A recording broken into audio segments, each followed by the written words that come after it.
Hello everyone, this is Harpreet Singh. Welcome to our channel study for sure. एक बार फिर से आप सभी का स्वागत है। आज हम बात करेंगे कोलंबो सिक्योरिटी कनक्लेव के बारे में। ये बहुत ही इंपॉर्टेंट कनक्लेव है, इसके बारे में कंप्लीट डिटेल बताऊंगा। उससे पहले छोटी सी रिक्वेस्ट है, प्लीज़ हमें सब्सक्राइब, लाइक और शेयर ज़रूर करें ताकि हमें मोटिवेशन मिलती रहे।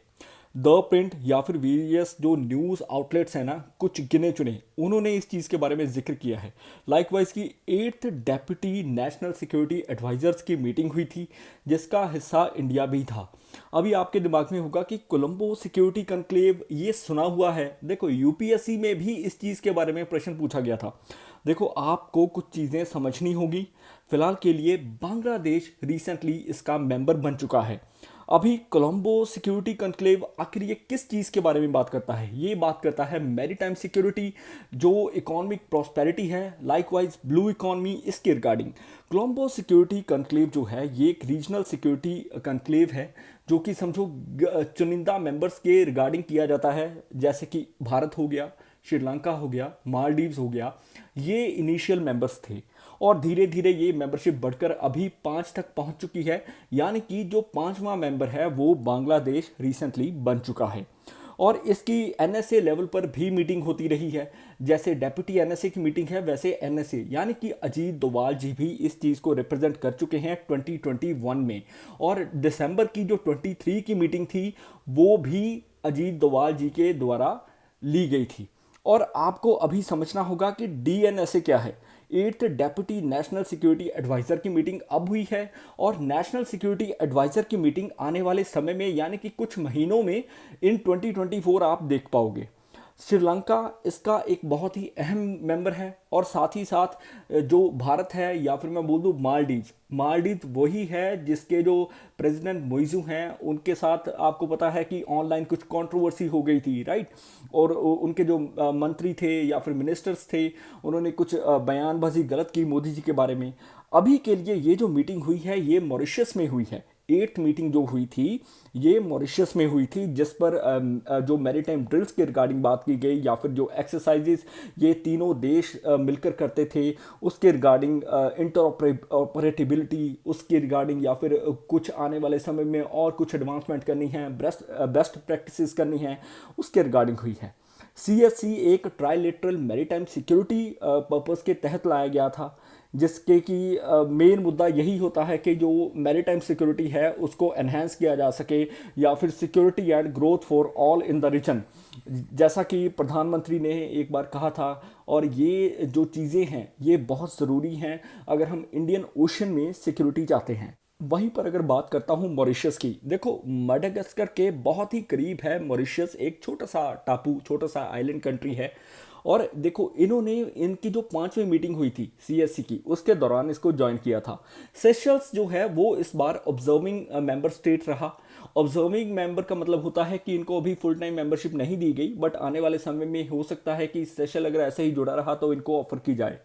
और सागर इनिशिएटिव 2015 में मोदी जी ने एक कन्वे किया था मैसेज कि इंडियन ओशन रिम एसोसिएशन के तहत हमारा जो विजन है वो क्लियर होना चाहिए, जो कैपेबिलिटीज़ है उनको एनहेंस करना होगा, ब्लू इकोनॉमी के ऊपर ध्यान देना होगा, मैरीटाइम सिक्योरिटी के ऊपर ध्यान देना होगा, फिशरीज के ऊपर, रिन्यूएबल एनर्जी हो गई, या फिर वेरियस अदर थिंग्स, यानी कि जो सी फूड है उस पर भी ध्यान देना होगा, राइट।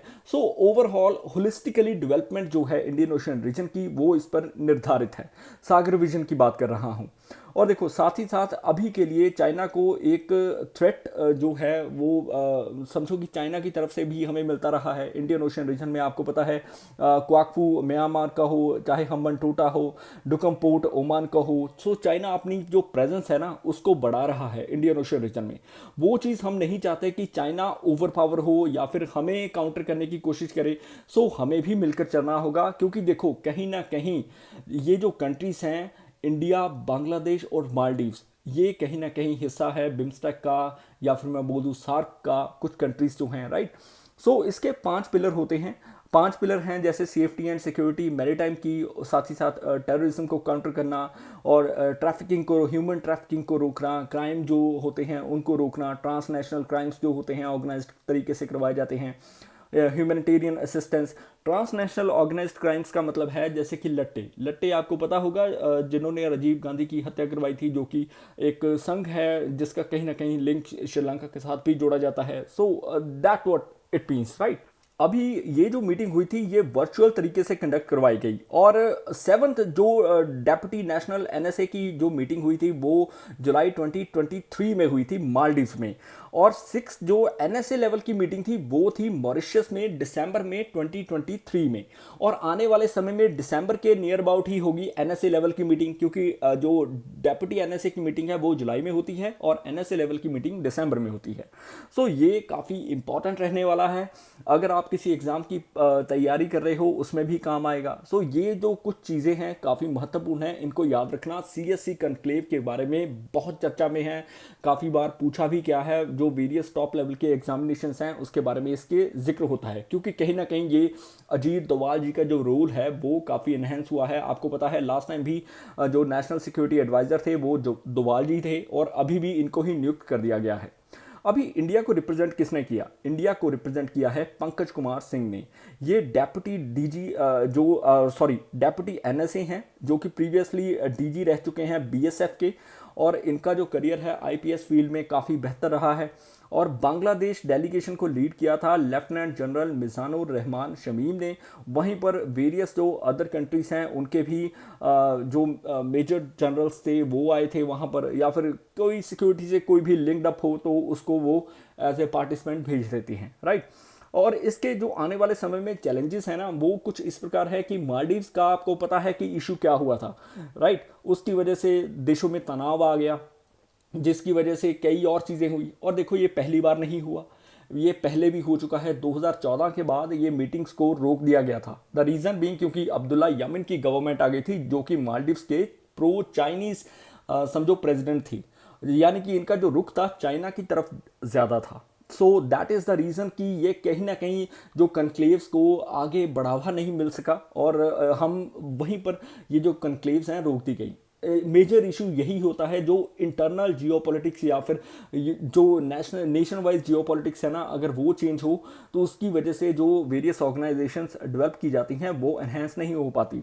इसका एक बहुत बड़ा कारण है जो कि बिम्स्टेक और सार्क के ऊपर है, क्योंकि South Asian Association for Regional Cooperation हो, चाहे Bay of Bengal Initiative for Maritime, देखो इनकी वजह से क्या हुआ कि हम आगे इनको एनहेंस नहीं कर पा रहे, क्योंकि पाकिस्तान काउंटर करता है, और कभी ना कभी जो कुछ चीज़ें हैं हम आगे नहीं लेकर जा सकते, राइट, चाइना की वजह से। सो ये जो चीज़ें हैं या फिर चाइना के इन्फ्लुएंस को काउंटर करना है तो इसके ऊपर ध्यान देना होगा। सागर इनिशिएटिव हो, चाहे क्वाड कंट्रीज हो, क्वाड का काफ़ी मुद्दा स्ट्रॉन्ग रहा है। क्वाड कंट्रीज में आपको पता है जापान आता है, ऑस्ट्रेलिया, इंडिया हो गया और यूएसए मिलकर आ रहे हैं, बट क्वाड भी अभी देखो यूएसए सीरियसली नहीं लेकर जा रहा, तो दैट इज़ द रीज़न कि क्वाड भी अपने आप में मोर डेवलप नहीं हो पा रहा। और इंडियन ओशियन रिम एसोसिएशन का भारत हिस्सा है, जिसके कि वेरियस अदर नेशंस हैं, ओमान, ईरान या वेरियस अदर जो इंडियन ओशियन रीजन में कंट्रीज आती हैं वो इसका पार्ट हैं। इंडियन ओशियन रिम एसोसिएशन की स्थापना 1997 में कर दी गई थी, और ये एक विजन था नेल्सन मंडेला का, जो कि 1995 में इन्होंने अपनी विजिट के दौरान पेश किया था। इसका जो हेडक्वार्टर है वो इबीन मॉरिशस में है। 23 मेंबर स्टेट्स हैं इसकी, और 11 जो हैं डायलॉग पार्टनर्स हैं, इंक्लूडिंग जैसे रशिया, यूएसए, यूके हो गया। और ये जो हिस्सा थे ये थे इंडियन ओशियन रिम एसोसिएशन का। वहीं पर 7th इंडियन ओशियन कॉन्फ्रेंस हुई है पर्थ में रिसेंटली। इसके बारे में आपको याद रखना होगा, क्योंकि देखो ये काफ़ी इंपॉर्टेंट है और पूछ लिया जाता है कि कहाँ पर हुई थी 7th Indian Ocean Rim Association की conference, right. So Indian Ocean naval symposium का भी हम हिस्सा हैं, राइट। फरवरी 2008 में न्यू दिल्ली में ही इसको इनॉग्रेट किया जाता है, और 2 इयर्स के लिए चेयर हमारे पास रहती है, और वेरियस अदर नेशंस इसका हिस्सा हैं, likewise South Asian littoral countries, West Asian littoral countries. So आज का जो मेन आर्टिकल था ना ये था कन्क्लेव के ऊपर, जो कि सेट की गई है इंडिया के द्वारा, ताकि हम इंडियन ओशियन रीजन में मैरीटाइम सिक्योरिटी को इन्हेंस कर पाएँ। आई होप आपको पसंद आया होगा। किसी प्रकार की भूल होगी तो मैं क्षमा चाहूँगा। प्लीज़ हम सब्सक्राइब, लाइक, शेयर और कमेंट जरूर करें। May you have a successful day head. जय हिंद।